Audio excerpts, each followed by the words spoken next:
முந்திரி முந்திரி ரெண்டாவது பத்தாது கண்ணில் இருக்கிற ஊழ மூக்கு மூலியமா இவ்வளவு அழகா இருக்கிறேன் ரேட்டு பத்தாது இன்னும் கொஞ்சம் தூக்கி தூக்குவா தூக்குவா தூக்குவா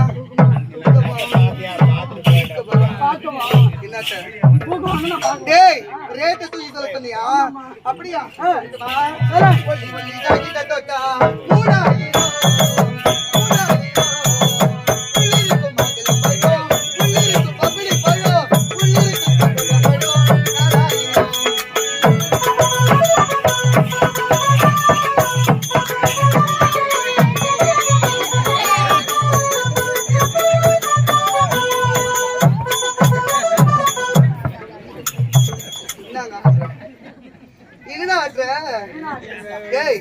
பப்ளி பழம் சாப்பிட்டிருக்கேன்